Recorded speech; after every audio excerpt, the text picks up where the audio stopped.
Hey, I'll be back here once again. Yes, it's that time again. It's video time. Now, I've been ill recently, so that's probably the reason you haven't really seen that much material. I've had a really bad leg and I've been on meds for the last couple of weeks. But now I'm back. And I can finally... I can tackle Forbidden Fruit. Now, for the last time I tackled Forbidden Fruit, he moved forward on the way I taught. Apparently, he's under the delusion that I have a speech impediment when I don't. Other people go say, well, why is that you want a speech impediment? No, I don't have a speech impediment. I've got friends who've got stutters, stammers, all sorts of stuff. I've never had a speech impediment. I had to have speech therapy because I had problems with it when I was younger, but now I'm perfectly fine. However, Forbidden Fruit has now entered the realms of Live Life and Roll and the Rational Response Squad in claiming that religion is a mental illness. So, with that said, let's delve into his video, Religion is a Mental Illness Revised.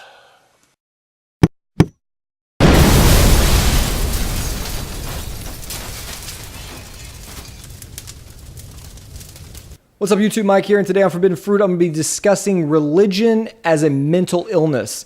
This is a claim that I've made numerous times in the past, and this claim really seems to polarize people. They either really agree or really disagree. And two of the most outspoken voices in opposition to this idea or this claim by myself and many others has been Eve Real and Rainbow, who really on my latest video or one of my recent videos, Equal Opportunity Ranting, just got an entire debate going, really amongst themselves and Nikki Seven Solos, myself, really going into this idea, arguing against the idea that religion is a mental illness, and certainly that advocating that we should treat these people differently than I am currently treating them. So Rainbow made a comment to me in the comment section on one of my videos about a week or so ago, saying that while she disagreed that religion was a mental illness, that she would hope that if I truly believed that I would therefore treat people with this mental illness in accordance with the way that I would treat anyone else with a mental illness. I'm rather brisk in my militant atheism, in vocalizing my views and opinions about people of the religious community. And so that really caused me to do a lot of thinking, and I began sort of soul searching, as it were, to see if one, do I really believe that religion is a mental disorder, is a mental illness? And two, if I do believe that, then am I abusing these people? Am I mistreating them? Am I taking advantage or being cruel to someone who is in the throes of a mental illness and therefore maybe can't help the situation they're in? So I've been thinking quite a bit about this and have come to some conclusions. So first, before we get to the conclusions that I've drawn, let's get into just a couple of little bits of actual fucking information, because that's always good, right? So let's look at the definition of a mental illness, and this is coming from the Mayo Clinic, which says mental illness refers to a wide range of mental health conditions, disorders that affect your mood, thinking, and behavior. Examples of mental illness include depression, anxiety disorders, schizophrenia, eating disorders, and addictive behaviors. Many people have mental health concerns from time to time, but a mental health concern becomes a mental illness when ongoing signs and symptoms cause frequent stress and affect your ability to function. And so then it goes on to say that a mental illness can make you miserable and cause problems in your daily life, such as at work, in relationships. So, does religion fit into that category? I think clearly that it does. So Forbidden Fruit, with no medical knowledge whatsoever, is now going to educate us of why religion is a mental illness. And already he gets it wrong. Because, again, what the Mayo Clinic is talking about is how diverse a mental illness is. How people can be stressed from time to time, and how mental stresses can indeed affect us on a daily basis sometimes. Because we all feel angry or anxious or stressed, and these are perfectly natural emotions that we can feel. The problem is when those emotions become a constant thing, and that's what causes mental illness. Now, again, he uses the medical definitions and uses it to fit what he's going to define as a mental illness. already he fails because again he's not basing it upon any sort of mental illness that actually does exist and saying how religion fits into that or is similar to that. Now what he's actually going to do, he actually does here, is use the Mayo Clinic's general overview of what mental illnesses can be and how diverse they are, and try to fit religion into that, when again religion doesn't really fit into that because it's a choice. But again, we're going to get into why religion is a mental illness right at the end, and why Mike is a bit of an idiot. But again, we'll tackle that right at the end. It is certainly consistent with other examples of mental illness. But let's get into the symptoms of a mental illness to better understand if and or why I personally believe that religion is a mental illness, and why I think that the facts represent that. So going into the symptoms of a mental illness, we find, once again from the Mayo Clinic, signs and symptoms of mental illness can vary depending on the particular disorder, circumstances, and other factors. Mental illness symptoms can affect emotions, thoughts, and behaviors. Some examples of signs and symptoms include, and I'm not going to go through this entire list, but confused thinking or reduced ability to concentrate. Clearly, religion causes a large degree of confused thinking. One must be very confused in their thought process in order to believe that the earth is 6,000 years old, or that Jesus walked on water, or any of the other ridiculous bullshit perpetuated by the world's faiths. Excessive... And Mike already fails because, again, you're using your opinion of religion that is confused thinking. Again, that is not true. Again, just because you don't agree with it doesn't make it confused thinking. Just because you happen to think it's wrong doesn't make it confused thinking. Confused thinking has to do with, again, holding contradictory opinions, or holding opinions that, again, contradict the facts. Now, if you hold the opinion that your boss is trying to kill you when he isn't, that is confused thinking. Believing that Jesus walks on water is not confused thinking, that's just an opinion. There's a difference between the two. Thinking that... Again, you can say it's a wrong opinion, that's fine. That is your opinion. But again, somebody could just do what you're doing right now and apply it to you. Say that you're confused about what you believe in atheism, blah, blah, blah, blah, and apply it to atheism. And there's no reason why they can't. Just because you happen to think something's confused doesn't mean it is. Again, confusion is about the reality of something and the fact of something. Well, atheism isn't a fact, theism isn't a fact. They're opinions. I'm sorry if that hurts your feelings, but it's just the truth. Fears or worries or extreme feelings of guilt. This is the most powerful, if not one of the most powerful tools that religion uses with its adherents, and that is it really advocates guilt. This is really what religion is all about, making one feel, certainly the Christian faith, making one feel guilty for otherwise totally normal human behaviors, and this guilt is used to control members of the faith. That's anxiety disorder that you're talking about there, matey. And I'm sorry, you don't understand this at all. Anxiety, feeling guilt in the way it talks about, is not the same as trying to hold yourself culpable. That's the whole thing about the guilt thing in faith, is hold yourself accountable. It isn't about feeling guilty about, whatever. It's about holding yourself accountable. There's a difference between accountability and feeling guilty for no apparent reason. If you feel that, for example, you're guilty of being angry with somebody, and you think that's wrong because it could lead to other stuff, which is what religion teaches, Mike, then that is what's considered wrong. It isn't necessarily the feeling itself, it's what it can lead to. And that's what the whole thing about the faith is. Feeling guilty for no apparent reason is what it's talking about. Extreme mood changes of highs and lows, withdrawal from friends and activities.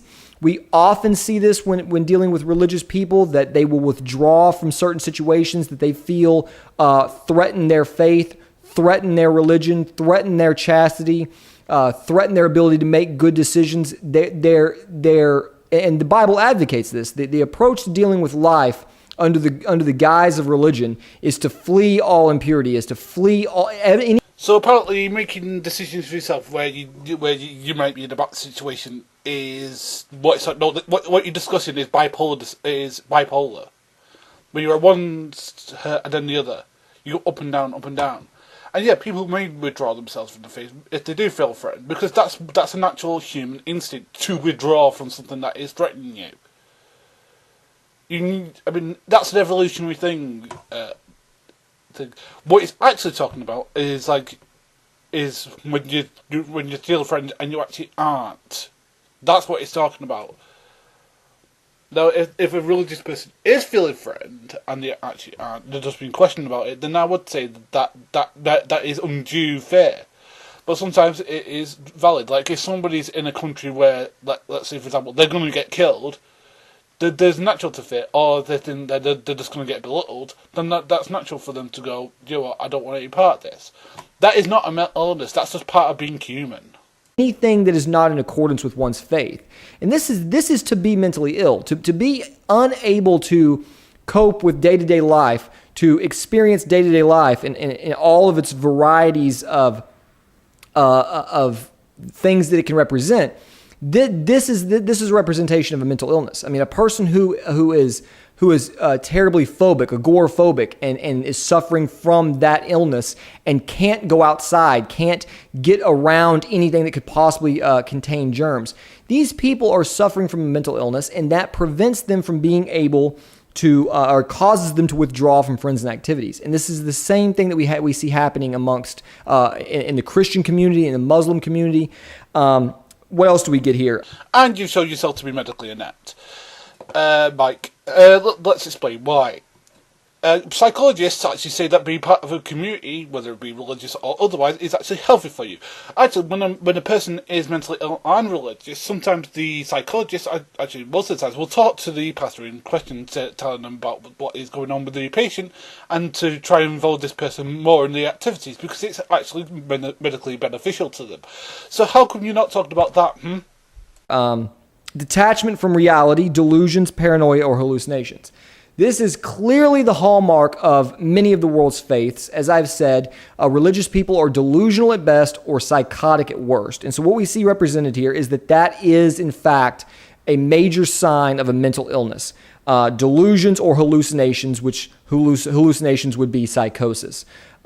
So clearly that falls into the purview of mental illness. So Mike gets delusion wrong here. He's using the colloquial use instead of the medical use.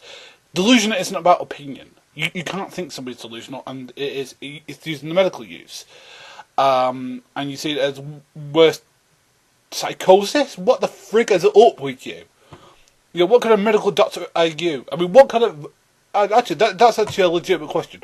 What kind of medical professional qualifications do you have to diagnose anybody? And I'm going to say none. And unless you can kill with none, then your opinion answers zero. Because, again, the medical profession says we're not. And they know better than you do, or I do, or anybody else does. Just sorry, that is just a fact. Inability to cope with daily problems or stress. I mean, this is what the Christian faith is all about.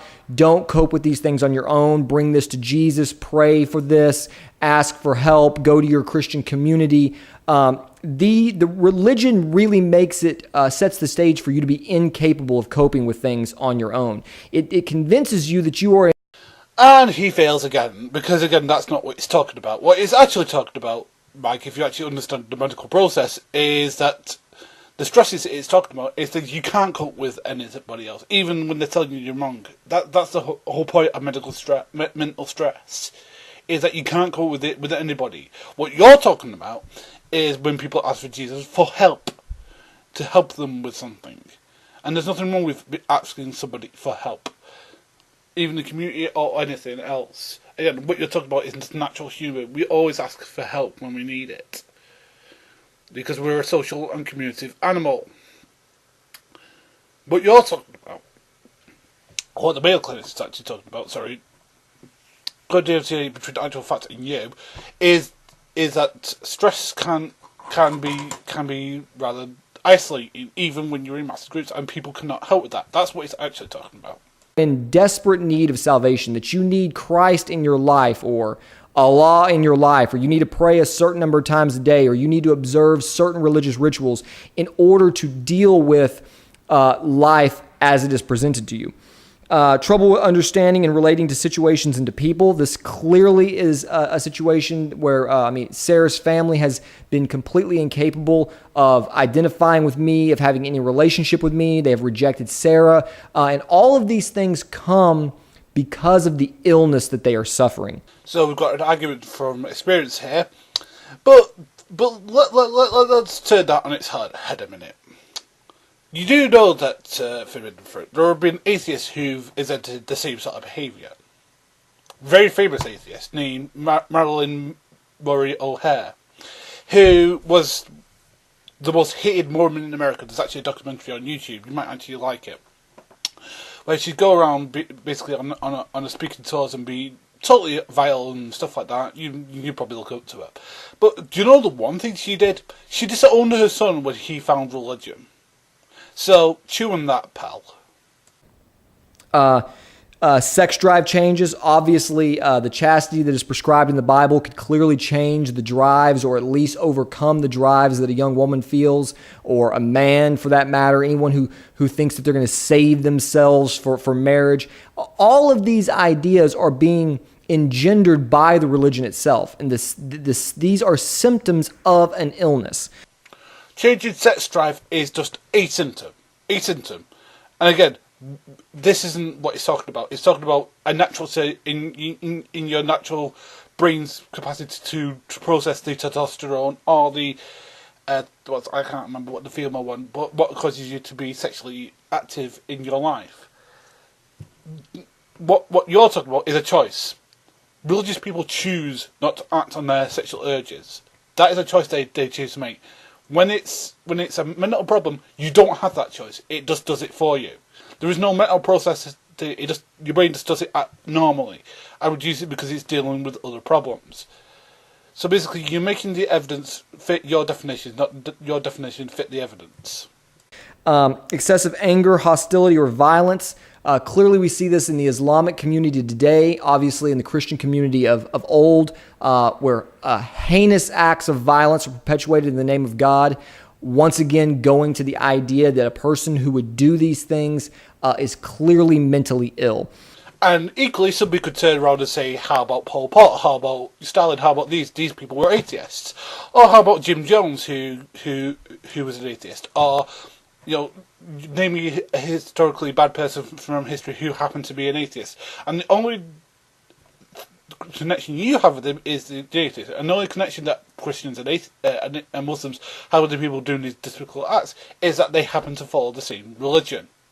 This is a totally stupid argument, because you're using certain individuals but you're not using certain others. So was St. Francis of Assisi not mentally ill then because he was a peace-loving monk? All monks not mentally ill because they're all peaceful and all that sort of stuff. How about the imams who take vows of peace? Are they not mentally ill? Again, you seem to be picking and choosing the evidence that fits your narrative and not looking at all the evidence in whole. And suicidal thinking. Obviously, that is a characteristic of suicide bombers who blow themselves up in the name of their God. These are clearly suicidal people who find outlet in their religion to do what they likely would have done otherwise, or at the very least, the religion itself is causing the suicidal thinking, which this goes to show. So I think that being a suicide bomber is not the same as having suicidal tendencies. Having suicidal tendencies is something different than being a suicide bomber. Being a suicide bomber is talk about glory, talk about this and that. There is no glory in suicidal tendencies. And unless you've had suicidal thoughts, Mr. Forbidden Fruit, I don't think it's right that you compare the two. Again, Jesus, what kind of human being are you, man?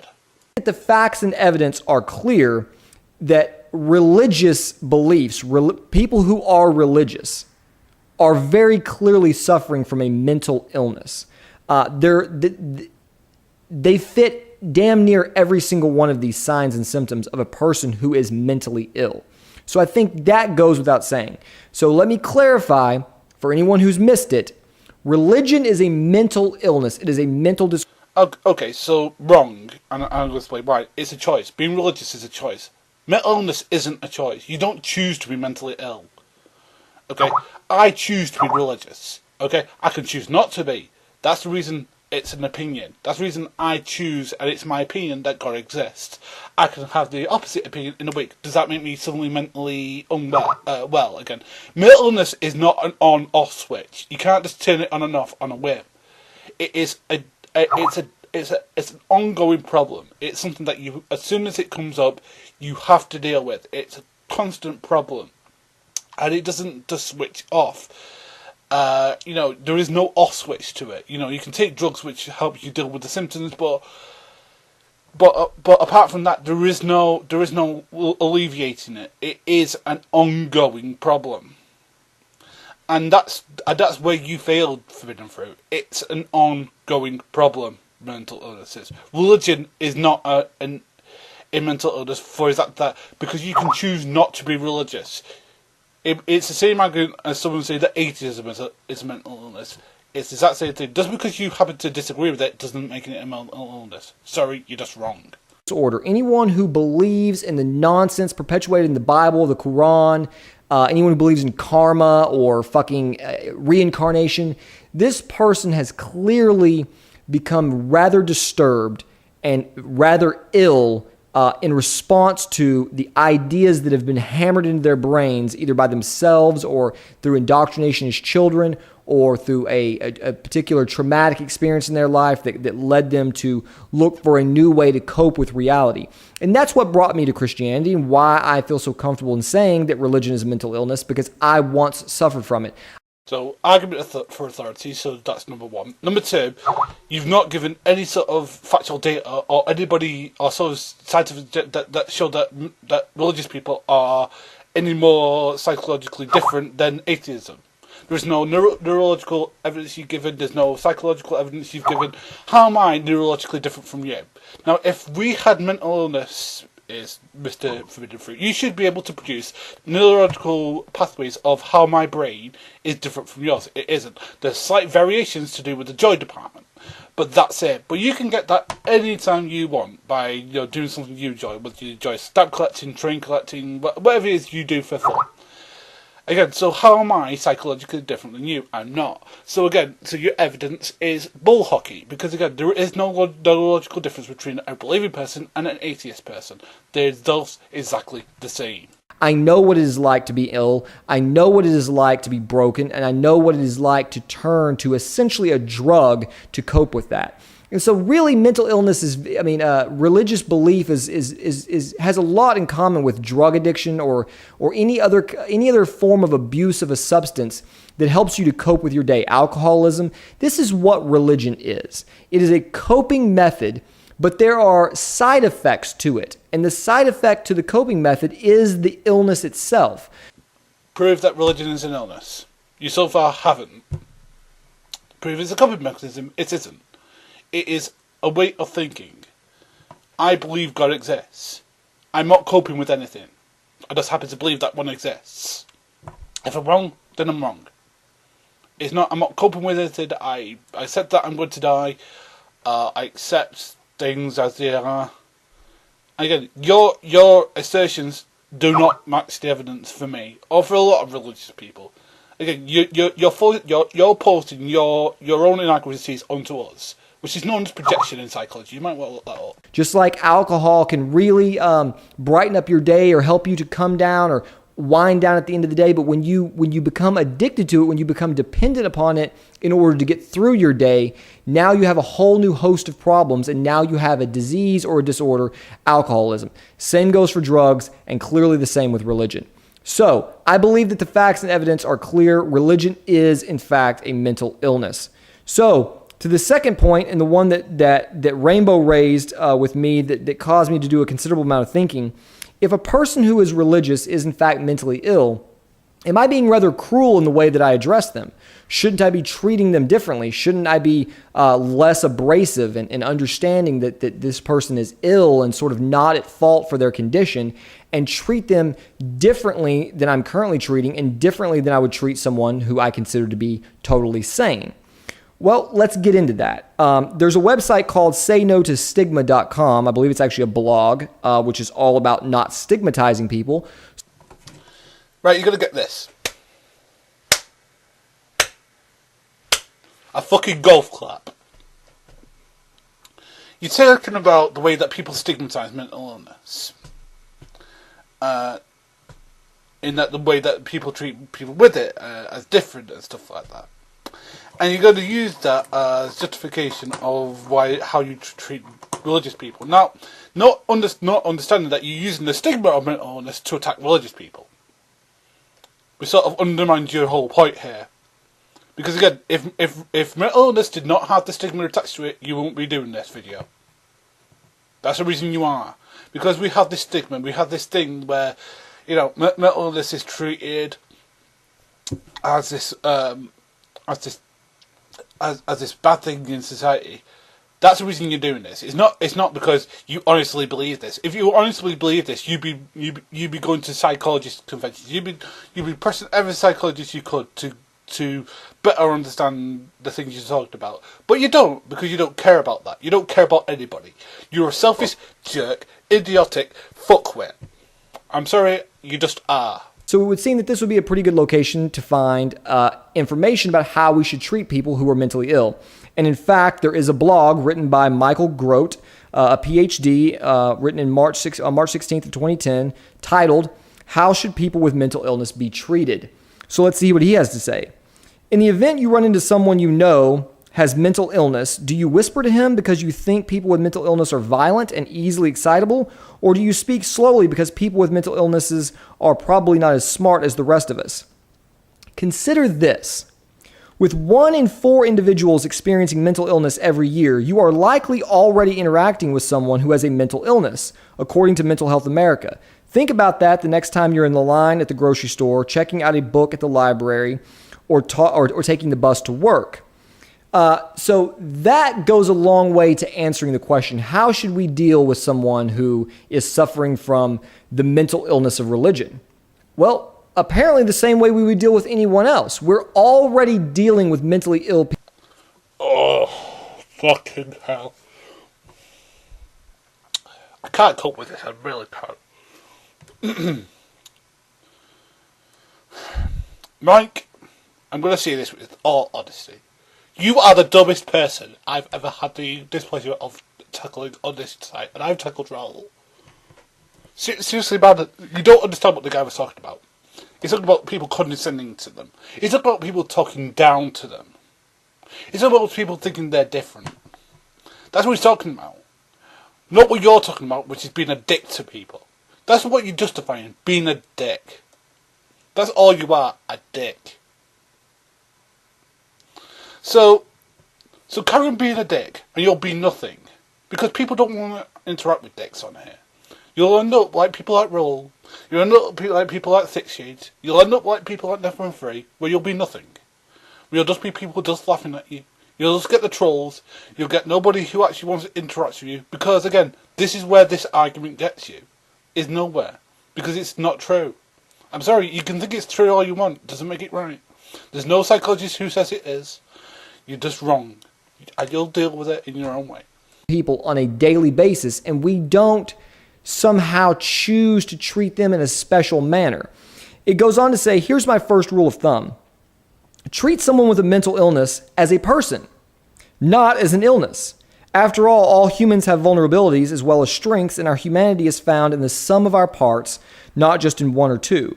Secondly, people should be treated based on your experience with them. Snap judgments can be faulty and may deprive us of true understanding of others. So, where does that bring me to in my views on the topic of religion as a mental illness? Well, for one, I agree that snap judgments are not a good idea. And I further agree that with many of my viewers who have said that my brand of militant atheism really may do more harm than good. It may turn off certain people. Okay, your brand of militant atheism may turn some people off. Yeah, no shit, Sherlock.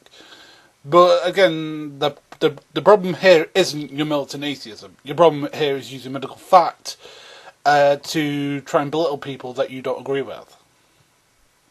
and use a stigma that this guy's speaking about, and using this guy's words. I'm sure he's going to be thrilled when somebody brings this up to him and shows him your video, and he'll clarify what I'm saying. That again, so you go, really? You treat all people like this? What kind of human being are you? So again, it says exactly the opposite of what you do. You treat religious people differently than you treat atheist people. You're using one thing about them to treat them differently. And that's the whole thing about this blog, is that the stigmatization of mental illness is wrong. And you're not getting that fact, or you don't want to get that fact.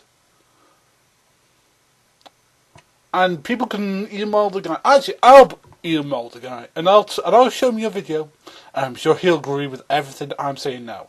Again, you're not doing yourself any favours in trying to stigmatise religion by saying it's a mental illness. You're relying upon the stigmatisation that exists. And that's what's shameful. That you're using this guy's blog, who's trying to make a salient point about the way that we do stigmatise mental illness to justify your stigmatisation of mental illness. Bravo. To an otherwise good message. And I think there's value in that claim. But once again, we don't want to treat a person as an illness. We want to treat them as a person. And so I think that we should determine how we treat people based on our experiences with them. So, in going forward, when dealing with people I don't know, or you're extraordinarily moderate or liberal Christian or Muslim or whatever member of a religious faith I might be coming into contact with, I think a more soft-handed approach out the gate is probably a good idea. If a person who's very moderate in their faith or very liberal in their faith sees this militant atheist foaming at the mouth, they're likely to just dismiss anything he says out of... I dismiss what you say out of hand because you're wrong. As shown by this very video where you use medical facts to try and back up your bigotry. You know, and I find that rather distasteful. I don't know about anybody else, but I find that as distasteful as somebody using medical, health threats to try and get people to agree with that. That's the reason that I don't like anti-vaxxers very much, or I don't like people who disagree with evolution very much. It's because you're using the facts to back up your claims instead of what medical opinion actually says. That's my problem with you. Again, your militant atheism is the least offensive thing about you. Hand because they're already not an extremist. They're not an extremist in their faith, so why would they be turned on to an extremist in opposition to what they believe? So I certainly think that a certain amount of restraint is necessary, a certain amount of talking down is necessary in order to reach the maximum number of people. And so when dealing with certain members of the religious community, I think going forward, I'm certainly going to approach those situations differently. But when you're dealing with someone who is very mired in their religious dogmatism, when you're dealing with someone who's not just passively proclaiming to be a Christian, but not actually doing anything about it, not really getting out there and getting involved. They're not activists. They're not actively trying to pass laws to oppress homosexual people or secular people. They're not pushing to get religious bullshit into our school systems. If a person is not doing any of those things, then I think clearly a different approach is necessary. But when we're dealing with the G-Mans of the world, the Nate Cunninghams of the world, any I beg your pardon. Did you just compare G-Man to Nate Cunningham? I'm speechless. Sorry, Nate Cunningham, who doesn't believe in passing laws, is totally moderate in his faith, is totally reasonable in his faith. You're comparing him to G-Man, the circus clown incarnate. I'm speechless. I really am. The amount of fail is just mind-boggling. I'm sorry. Nate Cunningham is like G-Man. I'm sorry. That has got to be the stupidest statement I've heard this year. Lawmaker or politician who is out there on the front lines trying to pass oppressive litigation or oppressive doctrines, or who is promoting oppressive ideas, these people are dangerous, and they should be viewed as such. They should be treated accordingly. You would not take a passive approach to someone who is clearly schizophrenic, clearly psychotic and raving and going berserk in the streets. You would obviously approach that person differently than you would approach someone who, for example, had an anxiety disorder or who had a fear of germs. You're not going to attack the guy at the water cooler who washes his hands or asks you to wash yours before touching a public faucet. That person really deserves a different kind of approach than someone who's in your face passing out religious flyers, or they're actively in the school trying to press creationism into our science classes. So I think that a different approach needs to be had with the various individuals in our community. So I agree with all of you who have said that my militant approach is not always going to be good for everyone. But that is what I do, and it's what my channel is geared toward. I'm going to make a concerted effort in the future to really broadening my scope and trying to produce more content that is available to more people. But you will continue to see the rather rabid, foaming at the mouth militant atheism that you've seen in the past, because by and large, those people who are doing the most damage are the people that I'm trying to reach the most. The armchair Christian, the person sitting at home idly by, not really believing in much of anything, they're probably not on YouTube looking at atheist videos. They're probably not the person who's going to end up on my channel. So I think what's really going to change is how I approach people in person. But what you can continue to see a lot more of on this channel is a person who is militant in his beliefs, who believes that those who are suffering from the illness, the delusions, the psychosis of religion. How is it a psychosis? How is it an illness? You so far have failed to prove it is. And I'm willing to debate you on this, Mr. Forbidden Fruit, because you so far haven't proved it. And I can produce a ton of evidence that proves it isn't. It's a choice. That's the one thing that proves it isn't. Mental illness isn't a choice. You can't choose to be mentally ill. And so far, you have failed to address that point. Mental illness isn't a choice. I know you might think it is because you're an idiot, but it isn't.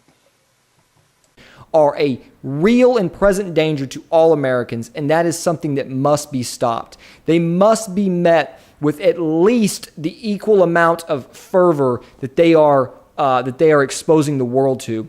And so I think that by and large, my views have not changed. I think Nikki Seven Solos did a fantastic job of displaying his credibility and dealing with people who are mentally ill. There's several links that he's provided in the little debate that took place on my video, Equal Opportunity Ranting. So if you'd like to see more information, or if you'd just like to get involved in that debate or follow along with what's been said, you can go there and check that out. And then, as always, you can stay tuned to my channel to see more of my thoughts on these types of topics. So finally, I think that in closing, I'll say that I believe that we can find some good information in the Bible as it comes to how we treat Christian people, for one, in the community. Paul says, I believe in 1 or 2 Corinthians, that if Jesus Christ is not resurrected, then there is no salvation, and that Christians are the most pitiable of all men. And I believe that that's absolutely true. The facts and evidence show that the Christian religion is completely asinine. There is no resurrection. There is no salvation from your imagined sins. And Christian people, by and large, are to be pitied. And so I have pity for all of you who have been so ignorant or so unfortunate to have been brainwashed into this kind of... Well, thank you. I admire your pity. But I reciprocate it by saying I pity people like you. People who are small-minded bigots who use medical fact to justify their bigotry. I find people like you pitiful. And it's not because of your lack of religion. It's because you're a pitiful human being. And I find that much more pitiful, in my personal opinion. Destructive thought process. As long as you keep those thoughts to yourself and you don't engage in the community, then you will stay clear of my radar. But if you're a person out there actively advocating this kind of nonsense in the public, and I come across it, then you can expect a rather rabid, foaming at the mouth response, as you've seen for some year on my channel. So I hope this clears up my views. Hopefully it will engage all of you to think about this, to discuss it, and to come really to draw a line in the sand and decide where it is that you really stand on this topic. And I think the biggest thing that stands in the way of people being able to accept reality is emotion. So many people get so caught up in their No, actually, what the thing that stops people saying reality is when they're a bigoted footwit like you.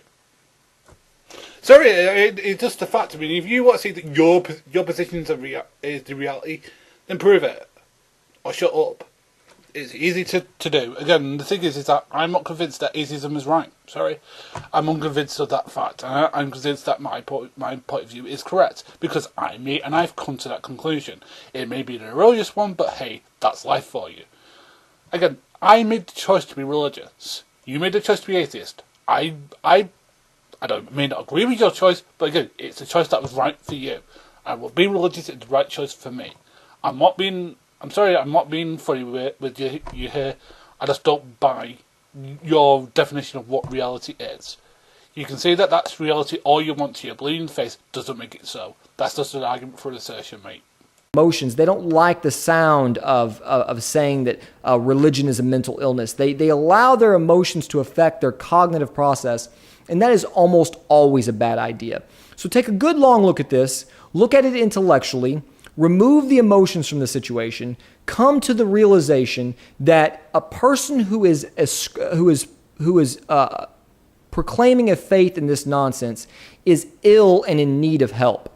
And if you are a person who was once a member of a faith, it is very possible that you are still suffering from the lingering effects of this illness. And if you find this message hard to swallow, it is likely because you have still not cured the disease of religion in your life. Though you may be proclaiming to be an atheist, the disease is like any other disease. It has a lasting effect. No, it's nothing to do with the lasting effects of a disease. It has to do with, as you said before, and this is the fact that you see that 1 in 4 people in your country, and 1 in 4 people, 1 in 3 people in my country, have mental illness. So that means that somewhere, somehow, people who throughout YouTube have some sort of personal experience with mental illness, and not religion as a mental illness. I mean legitimate mental illness, and that's what's making them cross. Is that at some point we will all come into contact with it. We'll all come into association with it. We will all come into personal affiliators. And having you belittle the people who suffer with it, with this bullshit, just makes you a scummy human being, matey. And until you embrace intellectual honesty, until you check your emotions at the door and look at yourself in the mirror and really accept what is and what is not, then you will never be free from the chains that bind you. You will always be controlled by even that which you believe you have set down. So at the end of the day, intellectual honesty is the greatest weapon we have in fighting the delusions, the psychoses of religion. And I hope that is something that each and every one of you will take seriously. As always, thank you for watching this episode of Forbidden Fruit, and God bless America. So, yeah, intellectual honesty is something that he doesn't possess, and as shown by this entire video. Now, Forbidden Fruit, I know that last time you didn't watch my entire video because you had a problem with the way I speak. Apparently you have a problem with English because you're American. But I'm going to get this right out now. Prove that your case is true. I'll debate you on it. Because again, there are people on YouTube who have mental illnesses. People like Schizophrenic Queen, for example. There are people that I know online who don't talk about it but do have it. Or have had some dealings with it in the past. People like Alex Button, people like that. People who have legitimate mental illnesses, and they wouldn't like to see that their suffering and their illnesses belittled by a piece of scrotum like you. Now I know people say, "Oh, you've been so insulted." No, I've not been insulted enough, because again, I don't like people like that. It's people who use medical illnesses to attack somebody else, to attack ideas they don't like. Again, I'm a socialist. Should I call capitalist mentally ill because I don't agree with what they said? No. That would be intellectually stupid. But for some reason, this seems to be a topic, and it needs to stop being a topic. Now, Forbidden Fruit. If you want to debate this, I'm always free. I'm always a Skype call or a private message away from a debate with you.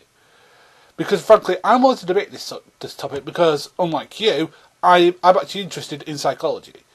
I'm actually interested in what the facts say. No, again, you've not proven your case, and the fact is that you're belittling people's families here. People who've had to deal with this legitimately. People online who've had to deal with this.